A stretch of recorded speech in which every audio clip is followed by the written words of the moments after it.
ओम शांति। अव्यक्त बाप दादा ने हम बच्चों को कल जो महामंत्र दिया, सफल करो सफलता पाओ। सफल करने के बगैर सफलता नहीं मिल सकती है, परंतु क्या सफल करना है ये भी बाप दादा ने हम बच्चों को क्लियर करके बताया। जो ईश्वरीय प्राप्तियां हैं उन सब को सफल करते जाओ। संगम युग पर सबसे बड़े ते बड़ा खजाना हमारा समय और श्वास जो है, उसको सफल करने की बहुत बहुत आवश्यकता है। क्योंकि समय ये ऐसा खजाना है, एक बार ही अगर चला जाता है तो उसको वापस नहीं ला सकते हैं। दूसरे जो भी खजाने हैं उसको संग्रहित कर सकते हैं, दूसरे जो भी खजाने हैं वो वापस ला सकते हैं, परंतु समय का खजाना कभी भी वापस नहीं आता। इसीलिए हमेशा कहा जाता है कि अगर आप समय को नष्ट करेंगे तो एक दिन समय आपको नष्ट कर देगा। समय को हमेशा ईश्वरीय कार्य में लगाना है, क्योंकि ये हमारी प्रॉपर्टी है। समय, संकल्प, शक्तियाँ, ईश्वरीय ज्ञान, गुण जो बाप दादा ने दिया हुआ है, ये हमको सब ट्रांसफ़र करना है। ट्रांसफ़र करना अर्थात ही सफल करना। ट्रांसफ़र करेंगे तभी वो हमारे पुण्य के खाते में जमा होगा। तो जितना जितना हम समय का ध्यान रखते हैं, क्योंकि हमें मालूम है कि संगम युग जो है वो और युगों से बहुत छोटा सा युग है, और इस छोटे से युग में भी कौन कब आया है, कौन कब आया है। हर एक ब्राह्मणों का आने का समय अलग अलग है। कोई पीछे आके ज़्यादा उन्होंने सफल कर लिया है, कोई पहले से होते हुए जितना कर सकते हैं उतना किया है, यथाशक्ति यथा योग्य। परंतु बाबा हमेशा हम बच्चों को इस बात की भी गारंटी देते हैं कि बच्चे, तुम कब से बाबा के बने हो इसका इम्पोर्टेंस नहीं है, परंतु बाबा का बनने के बाद तुमने कितना सफल किया है उसके आधार पर तुम्हारा नंबर फिक्स होता है। कोई बच्चे लास्ट सो फास्ट जाने वाले भी हैं। इसीलिए हमेशा हम बच्चों को ये ध्यान रखना पड़ता है कि हमारा समय कभी भी वेस्ट नहीं जावे, और समय बर्बाद होता है व्यर्थ संकल्पों में। व्यर्थ संकल्प कहो, फालतू संकल्प कहो, विकल्प तो आने की बात नहीं होती है। क्योंकि इतना तो ब्राह्मण जरूर ध्यान में रखते हैं कि किसी भी विकारों के अधीन होकर के हमारे को संकल्प नहीं उठाना है।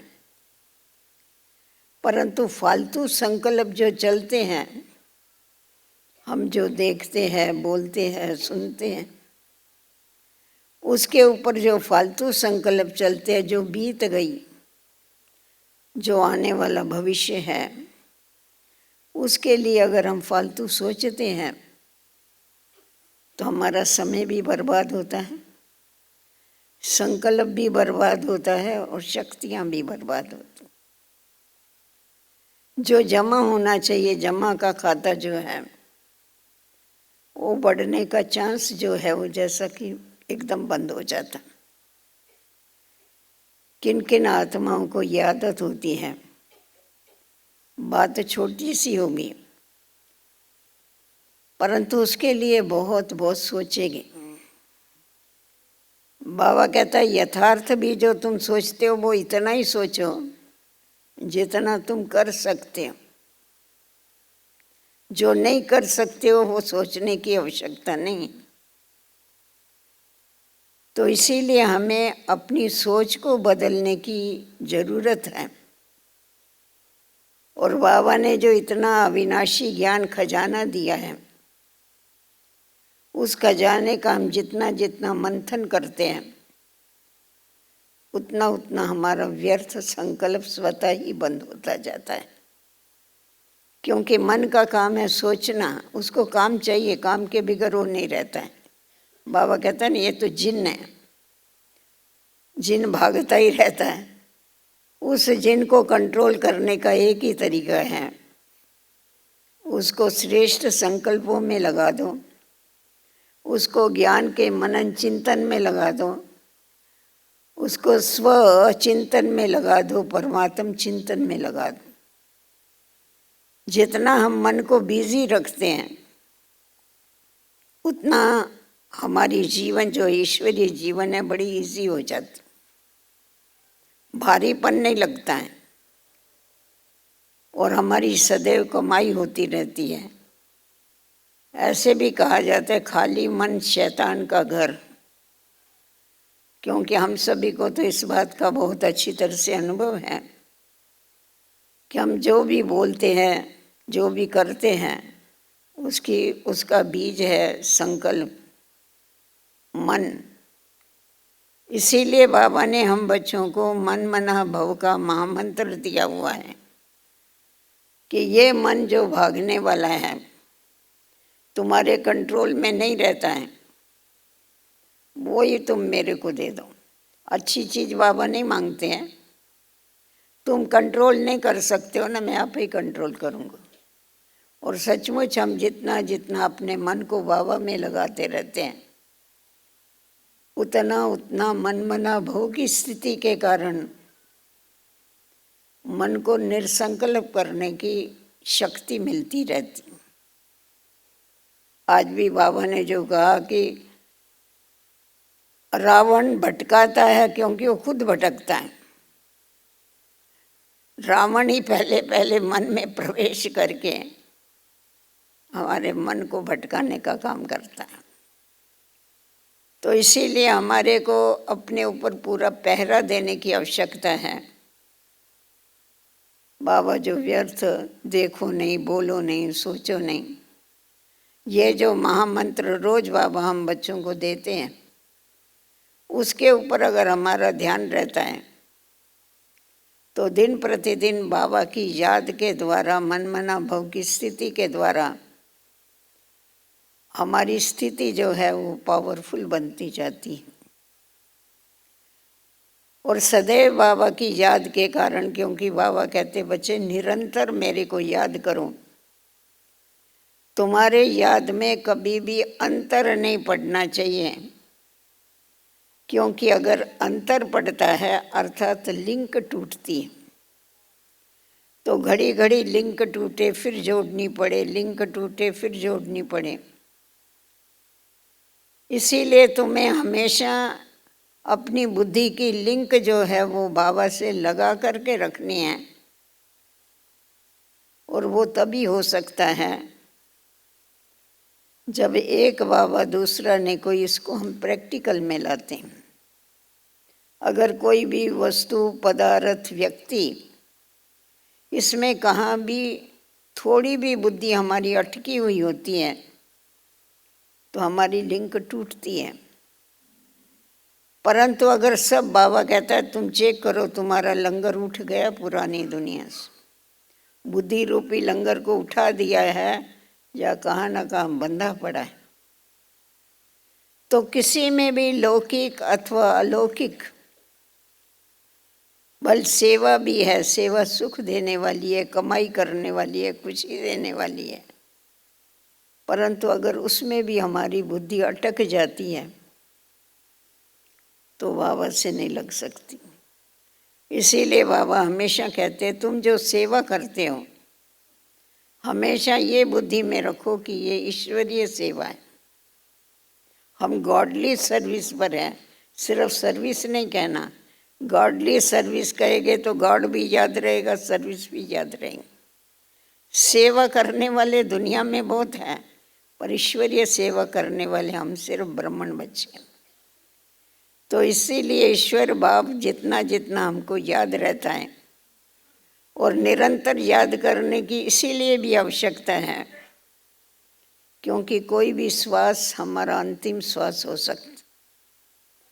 अगर हमारे को टेव पड़ी हुई है घड़ी घड़ी लिंक तोड़ने की, बुद्धि को तोड़ने की, तो ऐसा भी हो सकता है जब हमारी अंतिम घड़ी आवे और उस समय हमारी बुद्धि नहीं लगी हुई होवे, उस समय हमारी लिंक अगर टूटी हुई होगी तो जोड़नी बहुत मुश्किल हो जाएगी। इसीलिए बाबा हम बच्चों को कहता है, बच्चे निरंतर मेरी याद में रहो, कर्म भी करते रहो और याद भी करते रहो, क्योंकि तुम कर्म योगी। तो जब कर्म और याद इसका बैलेंस रख करके हम चलते हैं तो हमारे कर्मों में श्रेष्ठता आती जाती है, क्योंकि बाप श्रेष्ठ थे श्रेष्ठ है, ऊंचे थे ऊंचा है। उससे बुद्धि का योग होने के कारण हमारे से जो भी कर्म होते हैं वो यथार्थ होते हैं, एक्यूरेट होते हैं, और रॉन्ग कर्म नहीं हो सकता है, क्योंकि बाबा याद। बाबा यहाँ तक भी कहते थे, रास्ते में चलते अगर किसी को ठोकर लग जाती थी और बाबा को बताई गई, बाबा आज मैं आ रहा था ना, मेरे को ठोकर लग गई। बाबा कहता था तुम्हारे को शिव बाबा याद नहीं था इसलिए ठोकर लग। अभी हम लोग तो समझते नहीं थे कि बाबा याद नहीं इसलिए ठोकर लगी, परंतु हमको ठोकर भी नहीं लग सकती अगर बाबा याद होवे तो। कोई चीज़ हमारी गुम नहीं हो सकती है। कभी ऐसा होता था कोई बाबा के सामने बैठ के, समझो मुंह पोंछना होगा, कोई अपने पल्लू से मुंह पोंछेगा या कुछ करेगा, तो बाबा पूछता था क्यों तुम्हारे पास रुमाल नहीं? बाबा मेरा रुमाल खो गया। इतना कड़क बोलता था बाबा। बाबा कहता था आज तुमने रुमाल गुम कर दिया, कल तुम भी गुम हो जाएगी। तो उस समय बड़ा खराब अंदर में फील होता था, ये जरा सा इतना छोटा सा रुमाल गुम हो गया, बाबा कितनी बड़ी सावधानी देता है। पर अभी समझ में आता है कि अगर बाबा याद है हमको तो हमारे द्वारा कभी भी यज्ञ का कोई भी नुकसान नहीं हो सकता। कोई भी हमारे से ऐसा अयथार्थ कर्म नहीं हो सकता है। श्रेष्ठ कर्म हो गए हमारे, ऊंचे कर्म हो गए, क्योंकि हमें श्रेष्ठाचारी दुनिया में जाना। तो हमारा बुद्धि का योग सदैव लगा रहे, सफल होता रहे, सब कुछ सफल होवे। बाबा ने कहा ना, तुम जितना समय सफल करते हो उतना जल्दी से जल्दी नई दुनिया में आके राज कर सकते। जितने श्वास सफल करते हो उतनी तुम्हें वहाँ पर तंदुरुस्ती भी मिलती है, तुम सदा के लिए तंदुरुस्त बन जाते। अविनाशी ज्ञान धन तुम देने का काम करते हो, यहाँ तुम्हारा जीवन धन्य धन्य हो जाता है, और भविष्य में तुम धन के देव और देवियाँ बन जाते। हर एक देखो, ईश्वर के प्रति जो भी किया जाता है वो दाता होने के कारण हमारे को उसका रिटर्न तुरंत भी मिलता है और भविष्य में भी मिलता।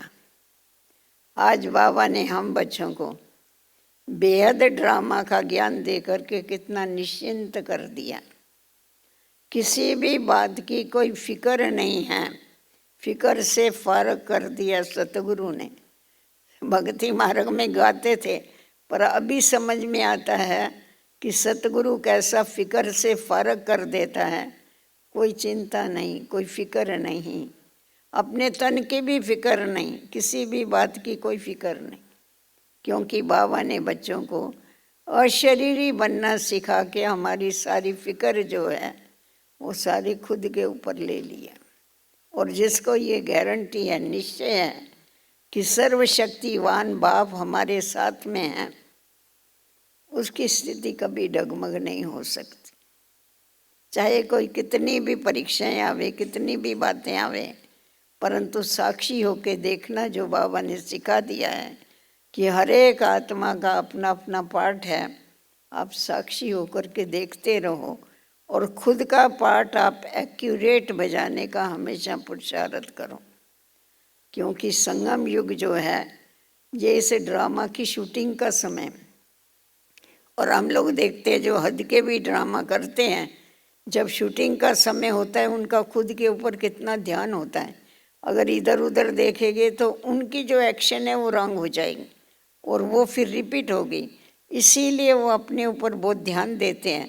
तो हमारे को भी जब ये ख्याल में रहता है कि हम अभी जो करते हैं यही 5000 वर्ष के बाद रिपीट होने वाला है, अभी ड्रामा शूट हो रहा है, अगर ये ख्याल में रखते हैं तो हमारा अपने कर्मों के ऊपर, अपने विचारों के ऊपर, अपने बोल के ऊपर बहुत ध्यान रहता है। फिर इधर उधर देखने की बात ही नहीं आती है।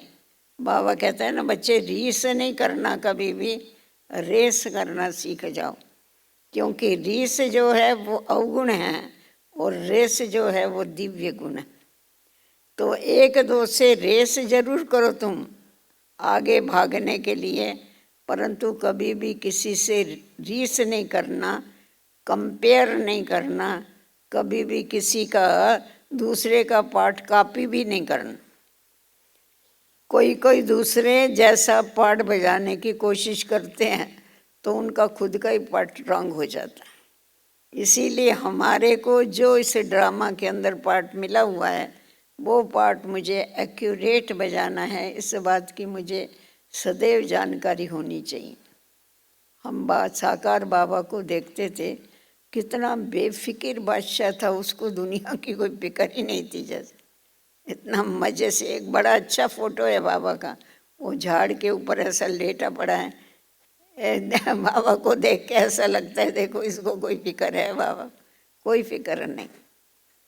तो सतगुरु बाबा ने सिर्फ ब्रह्मा बाबा को थोड़े बेफिक्र बनाया, हम सब ब्राह्मणों को बेफिक्र बना दिया। क्योंकि हमारा साथी स्वयं भगवान है और हमारा सिर्फ एक नहीं है, परंतु हमारा दूसरा भी तो बाप है ना, ऐसा ही शक्तिशाली। प्रैक्टिकल में जो भी शिव बाबा के गुण हैं, शिव बाबा निराकार हैं, परंतु बाबा के जो गुण हैं, जो शक्तियां हैं, वो उसने साकार के द्वारा हमें अनुभव कराई। प्रैक्टिकल में उसका अनुभव कराया। वो स्नेह का सागर है, कैसा स्नेह का सागर होता है वो बताया। वो कितना लाभफुल होता है वो भी उसने बताया। बाबा जितना ही स्नेही था उतना ही लाभफुल भी था, किसी की हिम्मत नहीं थी कायदे को तोड़ने। तुरंत बाबा अटेंशन खींचवाते थे। क्योंकि हम ईश्वरीय संतान हैं तो हमारे द्वारा कोई भी लॉज जो है, ईश्वरीय लॉज, उसका हम उल्लंघन नहीं कर सकते। सदैव हमें उसके ऊपर चलते रहना। बाबा ने बच्चों को नष्टो मोह देखो कैसा बनाया। शिव बाबा को तो मोह है ही नहीं, परंतु उसने प्रैक्टिकल में ब्रह्मा के द्वारा बच्चों को सिखाया नष्टो मोह बनना। एक बारी बोला, ब्रिजेंद्र दादी सुनाती थी, एक बारी कराची में एक सुतार था, सुतारी काम करने वाला भाई, तो कुछ बना रहा था वो, तो एक छोटा बच्चा उसको घड़ी घड़ी डिस्टर्ब कर रहा था, घड़ी घड़ी डिस्टर्ब कर रहा था। वो उसको दूर करता था, फिर वो आता था डिस्टर्ब करता था, फिर वो आता था डिस्टर्ब करता। फिर उसको जरा थोड़ा जोश आ गया भाई को, उसने उसको थप्पड़ मार दिया बच्चे को, सुना नहीं इसलिए। वो सीधा रोता रोता बाबा के पास चला गया। बाबा को जाके बताया, बाबा मेरे को फलाने भाई ने थप्पड़ मारी है। बाबा ने कहा, फलाने भाई ने तेरे को थप्पड़ मारी है? बोला हाँ मेरे को थप्पड़ मारी। बाबा ने कहा चलो। बाबा ने इमरजेंसी बेल बजवाई। जब इमरजेंसी कोई इमरजेंसी होती थी ना तो बाबा बेल बजवाते थे। इमरजेंसी बेल होगी तो जिसके हाथ में जो काम होगा वो छोड़ के उनको हाल में हाजिर होना है कि बहुत कोई सीरियस बात हो गई, चलो सब इकट्ठे हो जाओ। तो सब के सब हाल में आ गए, अपने काम धंधे छोड़ के, छोटे बड़े। बाबा भी आ गया, उस बच्चे का अंगुली पकड़ के ले आया उसको, तो रो रहा था। बाबा ने कहा बच्चू रो नहीं, क्या है बताओ? बोला बाबा मेरे को इस भाई ने थप्पड़ मारा। बाबा ने कहा तुमने थप्पड़ मारा? वो बेचारे का कांध नीचे हो गया, बोला हाँ बाबा। बाबा ने कहा देखो बाप जिंदा बैठा है तो भाई को अधिकार नहीं है भाई को मारने का, तुमने कैसा थप्पड़ मार दिया, कायदा कैसा हाथ में उठा लिया। और थप्पड़ उसने जिसको मारा था वो उसका लौकिक में बच्चा था। बाबा ने कहा देखो अभी तक तुम मरा नहीं है, अगर दूसरा बच्चा मस्ती करता था तुम थप्पड़ मारता था? तुम्हारे को ये सूक्ष्म में था ना, ये मेरा बच्चा है इसीलिए तेरा हाथ उसके ऊपर चल गया। तो बाबा बच्चों के कर्मों के ऊपर इतना ध्यान देता था कि जब ही तुम मर गए, तुम्हारा कोई रिश्ता नाता ही नहीं है, तुम आपस में भाई भाई है, तो तुम ये कर्म कैसे कर सकते? तो शिव बाबा जो सर्वशक्तिवान है, सर्व गुणों का सागर है, उसकी जो भी क्वालिटी है वो उसने ब्रह्मा के द्वारा प्रैक्टिकल में बच्चों को बताई। बच्चों को इसीलिए सहज हो गया। तो हम हमेशा यही कहते हैं निराकारी स्थिति में हमको फॉलो करना है तो ब्रह्मा बाप को फॉलो करना है, और साकार कर्म योगी बनने के निराकारी स्थिति में हमको शिव बाबा को फॉलो करना है, और जब कर्म योगी बनना है तो ब्रह्मा बाप को फॉलो करना। क्योंकि ब्रह्मा बाप के हर कर्म जो थे वो दिव्य थे, अलौकिक थे, लोकवासियों की तरह नहीं थे। बाबा खड़ा भी रहता था तो ऐसा लगता था कोई फरिश्ता खड़ा है, चलता था तो भी ऐसा अनुभव होता था कोई फरिश्ता चल रहा है। तो बाबा के हर कर्म दिव्य थे, अलौकिक थे।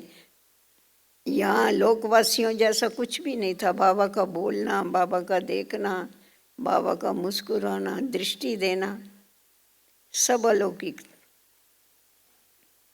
बाबा रमणीक भी बहुत था, हंसा भी था, हंसता भी था, और गंभीर भी इतना ही हो जाता, एकदम हल्का। बाबा के अंदर मोल्ड होने की शक्ति थी। बच्चों के साथ बच्चों जैसा हो जाएगा, बड़ों के साथ बड़ों जैसा हो जाएगा। वो बूढ़ी बूढ़ी माताएं आती थी हापुड़ की, क्या खुश होता था बाबा। वो बाबा का हाथ पकड़ पकड़ के रास करती थी। बाबा बड़ा खुश होता था। बाबा कहता था अरे ये मेरी हमजिन्स आई है सारी। वो बुढ़ियाँ बड़ी खुश। बच्चे हो गए तो बच्चों जैसा बैठ कर के करें। सरल स्वभाव जिसको कहते हैं ना, ऐसा जितना जितना ज्ञान की गहराई में हम जाते हैं उतना उतना हमारी नेचर जो है वो सरल होती जाती, इजी होती जाती, मिलनसार होती जाती है। और मिलनसार नेचर क्या करती है, सबको मिला करके चलने की शक्ति आ जाती, एकता की ताकत आ जाती है, सबको एक करने की ताकत आ जाती। तो क्या कैसा करना है ये बाबा ने प्रैक्टिकल में ब्रह्मा के द्वारा करके बताया। नहीं तो इतने 350 बच्चे थे, उन सभी को बाबा ने किसी को भी बिगर कायदे नहीं चलने दिया। सबको कायदे के ऊपर चला करके स्नेह से, प्यार से, त्याग क्या है, तपस्या क्या है, इस सब की अनुभूतियाँ कराई। पर सिर्फ बाबा ने बोला नहीं, पहले खुद किया और फिर बाबा को देख करके बच्चों ने की। तो हम सभी के आगे एग्जाम्पल रहे ना। तो हम भी जो बाबा के बच्चे हैं, जो समर्पण हैं, हम भी औरों के लिए एग्जाम्पल हैं। हम लोगों के ऊपर बहुत बड़ी रिस्पॉन्सिबिलिटी है। जो प्रवृत्ति में रहने वाले उनका पार्ट अलग है, आपका और हमारा पार्ट अलग है। इसीलिए बाबा का बन करके चलना है बहुत इजी, परंतु कसौटी तो जरूर है। तो अगर ये हमारे को याद रहता है कि हमको ये सब देख रहे हैं, तो अपने ऊपर बहुत बहुत अटेंशन रहता है अपना। क्योंकि हम बाबा के पुराने बच्चे हैं, बाबा के समर्पण हुए हुए बच्चे हैं। समर्पण माना सब कुछ अर्पण कर दिया ना। तो हमारे विचार भी बाबा के बगैर अलग नहीं हो सकते। कोई भी कर्म हमारे अलग नहीं हो सकते हैं। इसीलिए बाबा कहते हैं जब भी तुम मूंझ जाओ ना, उस समय तुम ब्रह्मा बाप को याद करो कि हमारी जगह पर बाबा होता था तो क्या करता था। वो जो करेगा वही तुम करो, दूसरा कुछ नहीं करो, तो तुम्हारे को इजी हो जाएगा चलना, तकलीफ नहीं होगी कभी। इसीलिए फॉलो करना है तो एक को ही करना है, देखना है तो एक को ही देखना है, सफल करना है तो उसको ही देख के करना है। बाबा ने कहा ना, ब्रह्मा बाप को कितना समय लगा सफल करने, 1 सेकंड ही लगा ना। संकल्प आया, बाबा ने 1 सेकंड में सारा क्या कर दिया, समर्पण कर दिया, सोचा नहीं कुछ, आगे पीछे का कुछ नहीं सोचा। तो उसी प्रकार हमको भी फॉलो फादर करते हुए आगे बढ़ते बढ़ते बाप समान बन के बाप को प्रत्यक्ष करके चलना है। ओम शांति। सफल कर लो सांसें अपनी,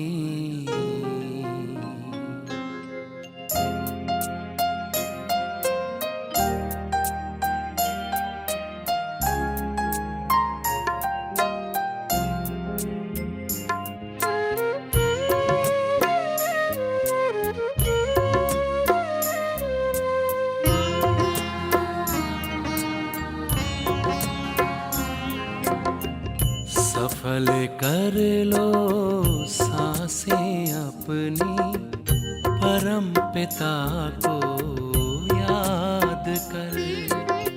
सफल कर लो सांसें अपनी, परम पिता को याद कर। व्यर्थ न जाए जीवन अपना, व्यर्थ न जाए जीवन अपना, पल पल को आबाद कर।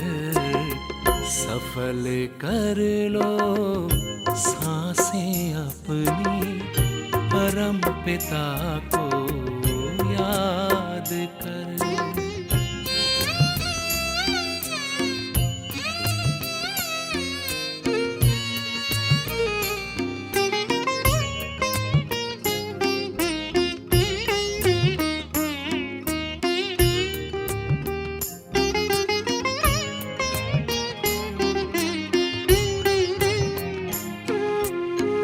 आए कहाँ से क्यों है आए, सोचो क्या ले जाना है।